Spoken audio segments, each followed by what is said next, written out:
सभी को नमस्कार। एक बार अपने ग्रुप में वीडियो को शेयर कर देना। तो आज की ताजा खबर में सभी का हार्दिक स्वागत है। सबसे पहले तो एक सबसे बड़ी न्यूज ये है कि मकर संक्रांति और लोहड़ी के अवसर पर संकल्प 24 घंटे के लिए एक ऑफर दे रहा है। मात्र इस ऑफर को आप 24 घंटे में ही उपयोग में ले सकते हैं। 24 घंटे के लिए सभी कोर्स पर 50% की छूट रहेगी। अगर आप टेस्ट सीरीज कोई भी सब्जेक्ट की सीटी, Rajasthan police second grade, first grade या रीट की टेस्ट सीरीज लेते हो, कंप्लीट कोर्स की टेस्ट सीरीज, तो 50% मतलब 499 वाली आपको 50% रेट में मिलेगी। और कोई भी कोर्स है, कोर्स के ऊपर भी 50% डिस्काउंट रहेगा, 50% की छूट रहेगी। केवल और केवल कितनी देर के लिए? 24 घंटे के लिए।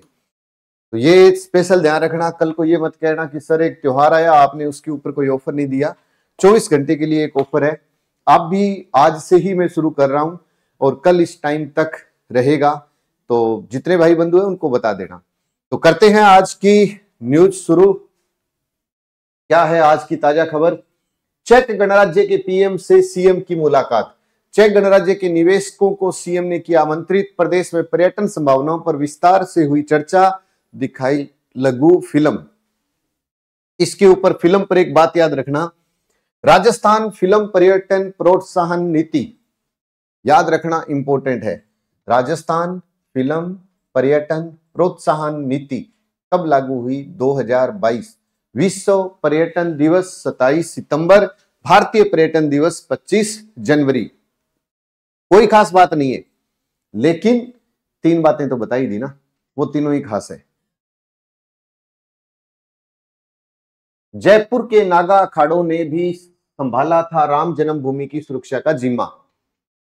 अयोध्या में राम जन्मभूमि को आक्रांताओं से बचाने में जयपुर के कछवा राजवंश का भी बड़ा योगदान है। आपसे पूछा जाएगा कि ये बताओ जयपुर के किस राजवंश का? तो आपको पता है, जैसे अजमेर के चौहान बोलते हैं, सांबर के चौहान बोलते हैं, है ना, मेवाड़ के गुहिल बोलते हैं, मारवाड़ के राठौड़ बोलते हैं, तो जयपुर के कछवा बोलते हैं। तो जयपुर के कछवा राजवंश का भी काफी योगदान रहा है। उस दौर में वहां के मंदिरों पर आक्रांताओं के आक्रमण का खतरा हर समय मंडराता रहता था। वर्ष 1817 के बाद जयपुर के तत्कालीन महाराजा जय सिंह द्वितीय के शासन में जयपुर के बालानंद मठ के निर्मोही अखाड़ा के लड़ाकू व योद्धा संतों की अयोध्या में सैन्य छावनी बनाई गई। इसका सारा 2 तरह की सुरक्षा के योद्धा थे। चांदपोल बाजार में बालानंद जी का रास्ता, पौराणिक बालानंदी पीठ। देखो इसमें इंपॉर्टेंट बात ये याद रख लेना आप, स्वाई जय सिंह बेचते थे अयोध्या छावनियों का खर्चा। जो मैंने इंपॉर्टेंट बात लिखी है वो ये है, देखो नागा अखाड़ों की स्थापना 866 में हुई थी। संस्थापक है पीर सबराय। भारत में 13 अखाड़े हैं। इनका प्रचलन 8वीं शताब्दी आदि गुरु शंकराचार्य ने की। नागा साधु जो होते हैं वो शिव भगत होते हैं और दिगंबर कहते हैं इनको। ये शिव भगत होते हैं और इनको दिगंबर कहते हैं, ये याद रखिएगा। स्वच्छता में भारत हुआ शर्मसार।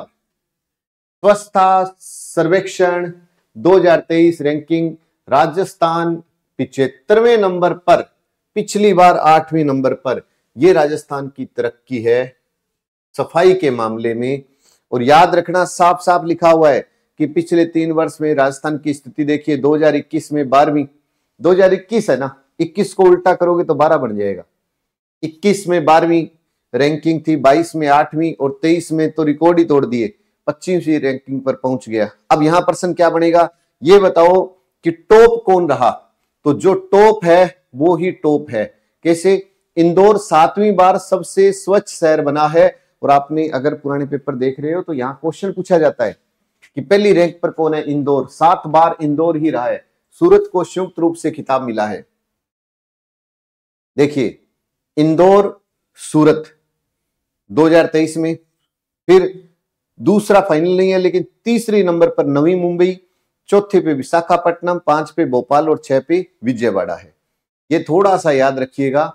और इसके साथ साथ मैं आपको एक क्वेश्चन और बताता हूं, इंपॉर्टेंट क्वेश्चन है कि स्वच्छ भारत मिशन 2 अक्टूबर 2014 से लेकर जो पहला चरण था वो 2 अक्टूबर 2019 तक चला था। फिर जो सेकंड चरण शुरू हुआ वो 2 अक्टूबर 2021 से अब तक वही चल रहा है और इसका मुख्य उद्देश्य था कि खुले में शौच मुक्त, बस ये इसका मेन उद्देश्य था। तो याद रखिएगा कि राजस्थान की रैंक पूछे तो 25वीं, पहले पूछे तो 8वीं, उससे पहले पूछे तो 12वीं। नेक्स्ट, जयपुर स्थित अपने आवास पर देखिए 2021 में लाइफ टाइम अचीवमेंट अवार्ड ग्रहण करते विजय भंडारी। इस अवार्ड की घोषणा उदयपुर में वर्ष 2019 में आयोजित ऑल इंडिया मीडिया कॉन्फ्रेंस में की गई थी। लाइफ टाइम अचीवमेंट का अवार्ड दिया गया था विजय भंडारी को, जिनका भी हाल ही में बिल्कुल। अंतरिम बजट कोई खास बात नहीं है, बजट आएगा कोई दिक्कत नहीं है, बजट तो हमेशा आता रहा है ना, लेकिन इसके लिए मैंने तो बस इतना ले लिया कि भाई अंतरिम बजट जो आ रहा है केंद्र सरकार का, उसको पेश कौन करेगा, तो सीतारमण, निर्मला सीतारमण, वित्त मंत्री निर्मला सीतारमण अंतरिम बजट को पेश करेगी। कौन सी बार ये पेश कर रही है? 6वीं बार, छठी बार। अगर पूछे सबसे ज्यादा बार बजट किसने पेश किया था, मोरारजी देसाई ने किया था और 10 बार बजट पेश किया था। और एक छोटी सी खबर है इस तरफ, मणिपुर हमले में 4 लोगों की हत्या, है ना। मणिपुर में चूरा चांदपुर और विष्णुपुर जिले के बीच पहाड़ी इलाके में 4 लोगों की हत्या कर दी गई है। क्या मामला क्या है कि मणिपुर में एक जाति है मतई और एक जनजाति है कुकी। मतई और कुकी जनजाति के बीच में एक विवाद चल रहा है। जो कुकी जनजाति है वो ये कह रही है कि मकई जाति को जनजाति में शामिल नहीं करना, और कोर्ट ने कह दिया कि इसको शामिल किया जाएगा। इस बात को लेकर इन दोनों के बीच में विवाद चल रहा है। पत्थरों की नक्काशी में जोधपुर का अनुभव काम आया। देखिए जोधपुर जो है ना, वैसे लाल पत्थरों के लिए फेमस है, एक तो ये याद रखिएगा, पत्थरों के लिए फेमस है, लाल तो नहीं कहेंगे, जोधपुर। इमारती पत्थरों के लिए जोधपुर ही प्रसिद्ध है, इमारती पत्थरों के लिए जोधपुर, धौलपुर का लाल पत्थर प्रसिद्ध है। अब समझना कि अयोध्या राम मंदिर के प्रोजेक्ट इंचार्ज विनोद मेहता से बातचीत। ये जो विनोद मेहता है, इन्होंने संसद भवन के प्रोजेक्ट में भी काम किया हुआ है। मेहता बताते हैं कि सबसे बड़ी चुनौती पत्थरों की नक्काशी थी, क्योंकि इससे पहले वे 20 साल से विदेशों में ही प्रोजेक्ट करते आई हैं और वहां ऐसे काम नहीं होते थे। ऐसे में उनके पैतृक स्थान जोधपुर का अनुभव काम आया। तो याद रखिएगा, ये इंचार्ज किसको बनाया हुआ है? विनोद मेहता, और कोई खास ज्यादा बात नहीं है। नेपाल के 21,000 पुजारी 14 से शुरू करेंगे 12 दिन का महायज्ञ। इंपोर्टेंट क्या है? सबसे इंपोर्टेंट बात है ये वाली, देखिए अयोध्या राम जन्मभूमि, मुरारी बापू ने सबसे ज्यादा दान दिया है राम मंदिर में अब तक। ध्यान से देखिए, अब तक 5500 करोड़ से ज्यादा का दान मिल चुका है। यह सिलसिला अभी जारी है। सबसे ज्यादा दान देने वालों में कोई उद्योगपति, कारोबारी या राजनेता नहीं, बल्कि राम कथावाचक मोरारी बापू है। कितनी बड़ी बात है। लोग कहते हैं हम इतने दान देते हैं, इतना देते हैं, ना, लेकिन जब यहां बात आई तो सबके राज खुल गए। कोई भी ऐसा है ही नहीं उद्योगपति जिसने बहुत बड़ा कोई दान दिया हो। और एक कथावाचक, ठीक है कथावाचक पैसे लेते होंगे, लेकिन दान देने में देखो कि 11.3 करोड़ सबसे ज्यादा दान दिया है। अमेरिका, कनाडा, ब्रिटेन में भी उनके 8 करोड़ रुपए अलग से दान दिए हैं। बहुत शानदार। 20 रुपए के दान वाली बिदुला को आमंत्रण किया। पहले तो मैंने ये पढ़ा ना न्यूज, तो मैंने कहा 20 रुपए तो बहुत सबने दिया होगा, लेकिन इसी को आमंत्रित क्यों किया? तो इसके पीछे कहानी देखिए। राम मंदिर निर्माण के लिए 2021 में 20 रुपए का दान देने वाली छत्तीसगढ़ के गरियाबाद जिले के राजिम की बिदुला बाई, 85 साल की उम्र है, को प्राण प्रतिष्ठा समारोह का आमंत्रण भेजा गया है। दान की राशि छोटी हो सकती है, लेकिन इस बुजुर्ग महिला की श्रद्धा अपार है। इस दिहाड़ी सफाई कर्मी की रोज की कमाई 40 रुपए है। उसने रोज की कमाई का आधा हिस्सा दान दिया है। ये बहुत बड़ी बात है। छत्तीसगढ़ के नरहरपुर की संतोषी बाई को भी आमंत्रण भेजा। वह स्वीपर है जो स्वास्थ्य केंद्र में करीब 600 पोस्टमार्टम में सहयोग कर चुकी है। ये बस छोटे छोटे फैक्ट है। मैं तो ये कहता हूं, अगर आपने रजिस्टर लगा रखा है तो हर रोज कुछ ना कुछ उसमें ऐड करते चलिए। अमन सहरावत ने चीन के पहलवान को हरा, स्वर्ण पदक जीता। Zagreb, Croatia. भारत के अमन सहरावत ने यहां बुधवार को जागरेब ओपन के 57 किलोग्राम कैटेगरी में चीन के जो वान हाओ को हराकर स्वर्ण पदक जीता है। बस याद ये रख लेना आप कि अमन सहरावत का संबंध किससे है? पहलवानी से है। पहलवान है भारत के, और किस राज्य से है? तो ये हरियाणा से है। कहां से है? हरियाणा से है। नेक्स्ट, रिद्धम सांगवान ने भारत को दिलाया रिकॉर्ड 16वां ओलंपिक कोटा। अब समझना कि पहले मैंने कल परसों बताया था वो 10 मीटर का था, और इसमें एशियाई निशानेबाजी में कितना आ गया? 25 मीटर। और पहले जो बताया और अब बताया, पहले किसका नाम था? देखिए, पहले जो बताया था वो नाम किसका था कि तीसरी निशानेबाज बनी रिद्धम। एशियाई ओलंपिक क्वालिफायर में ओलंपिक कोटा हासिल करने वाली कुल तीसरी भारतीय है। उनसे पहले वरुण तोमर और ईशा सिंह ने ओलंपिक कोटा हासिल किया है। बस ये याद रखिएगा, वरुण तोमर, ईशा सिंह, और अब आ गई कौन? Ridham Sangwan. Most important question आने वाले दिनों के लिए, मोस्ट इंपोर्टेंट, पेपर में आएगा पक्का। मुंबई जगमगाया अटल सेतु उद्घाटन आज। रोशनी से जगमगाता देश का सबसे लंबा समुद्र सेतु ना, एक तो राम सेतु है, एक है सबसे लंबा समुद्र सेतु Mumbai trans harbour link. PM Modi शुक्रवार को इसका उद्घाटन करेंगे। 21.8 किलोमीटर लंबे और 6 लेन वाले समुद्री पुल का नाम है अटल सेतु। क्या शानदार है, वास्तव में ही अटल है ना, कह सकते हैं। भूकंप प्रतिरोधी तकनीक से निर्मित है ये। ताइवान चुनाव पर क्यों टिकी दुनिया की निगाहें? कोई खास बात नहीं है, चुनाव होंगे तब देखेंगे। ताइवान जल डमरू एशिया महाद्वीप है, ताइवान द्वीप को अलग करता है। ताइवान जल डमरू है वो एशिया महाद्वीप, और ताइवान द्वीप को अलग करता है बस। जीएम सरसों रिपोर्ट पर क्यों नहीं हुआ विचार? ये जैसे होता है ना टेग वाली बात है, तो जीएम पहले भी मिल चुका है। जीएम चावल को मिल चुका है, गोल्डन राइस को, जीएम बिट्टी बैंगन को मिल चुका है, जीएम बिट्टी कपास को मिल चुका है। आपको मैं ताजा उदाहरण बता देता हूं, जीएम मिल चुका है बिट्टी कपास को, और आप ये देखो कि बिट्टी कपास, अब की बार की बात बता देता हूं कि किसानों ने बिट्टी कपास सबसे ज्यादा यूज किया, और फसल हुई तो ऐसा लगा, सबने एक अनुमान लगाया कि अब की बार तो कम से कम 10 क्विंटल तो एक किले में, एक बीघे में होगी ही होगी फसल। और हुआ क्या? हुआ ये कि 10 किलो या अपने कहें 50 किलो ही एक बीघे के अंदर फसल हुई, यानी कपास उत्पन्न हुई। देखने में ऐसा लगा कि ये फल तो शानदार है, इसकी तो बढ़ोतरी शानदार हो रही है, ये बहुत कुछ देगा, लेकिन हुआ कुछ भी नहीं। खूब बड़ा मुद्दा उठा, कोई विचार नहीं हुआ, कोई सुनवाई नहीं हुई। अब कहते हैं इसके ऊपर दोबारा से सुनवाई करेगी सरकार। तो मैं ये कहता हूं कि ये एक गंभीर मुद्दा है।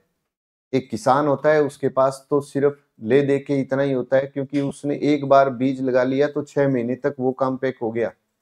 ये नहीं है कि कोई बात नहीं, एक बार खेती कर ली, सही नहीं हुआ, चलो 10 दिन बाद में दोबारा बदल देंगे, ऐसा कुछ नहीं है।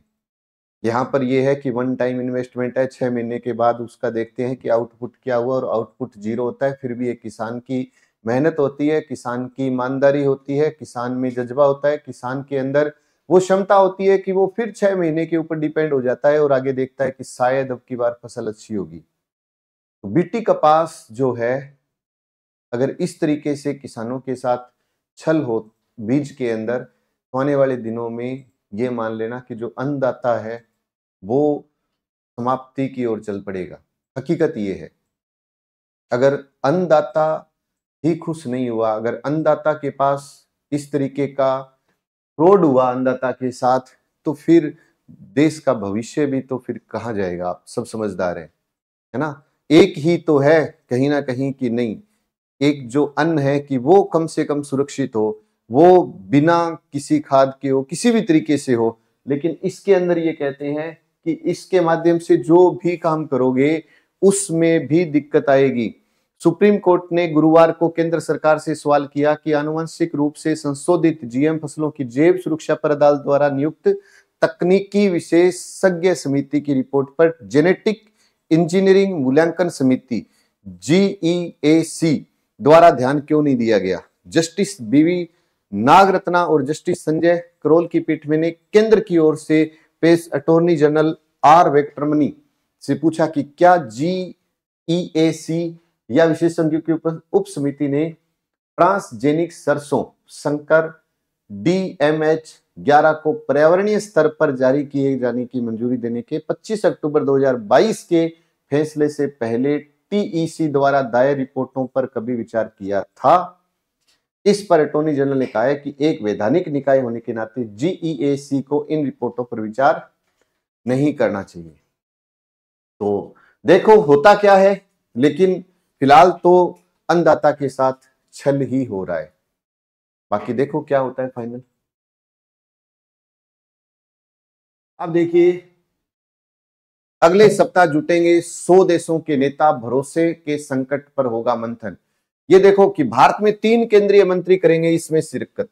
प्रतिनिधिमंडल में 3 केंद्रीय मंत्री स्मृति ईरानी, अश्विनी वैष्णव और हरदीप सिंह पुरी के साथ 3 मुख्यमंत्री महाराष्ट्र के एकनाथ शिंदे, तेलंगाना के रेवंत रेड्डी और कर्नाटक के सिद्धारमैया भी शामिल होंगे। इसमें रिजर्व बैंक के गवर्नर शक्तिकांत दास के अलावा गौतम अडानी, संजीव बजाज, कुमार मंगलम बिड़ला, एन चंद्रशेखरन, नादिर गोदरेज, सज्जन जिंदल, रोशनी, ये इसके अंदर शामिल होंगे। बस याद रखिए 5 मुद्दों पर मंथन होगा कि खंडित दुनिया में सहयोग और सुरक्षा को बहाल करना, ग्रोथ व नौकरियों का सृजन, अर्थव्यवस्था व समाज की चालक शक्ति के रूप में आर्टिफिशियल इंटेलिजेंस, जलवायु, प्रकृति व ऊर्जा की दीर्घकालीन रणनीति और जीवन में प्रयोगशाला तक एक्शन में विज्ञान।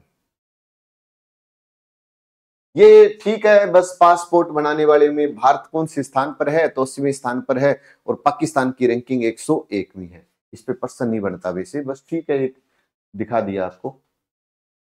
तो एक बार फिर बता रहा हूं कि जितने भी ऑनलाइन टेस्ट सीरीज है, ऑनलाइन कोर्स है, 24 घंटे के लिए संकल्प अभी से इनके ऊपर 50% ऑफ देने जा रहा है। जितने भाई बंधु तैयारी कर रहे हैं वो एक बार जरूर विजिट करें। अच्छा लगे तो जरूर आप हमारे साथ जुड़िएगा और ज्यादा से ज्यादा ग्रुप में इस वीडियो को शेयर करिएगा। शाम को 8:30 बजे भी क्लास में मेरे साथ जरूर आइए। जय हिंद, जय भारत।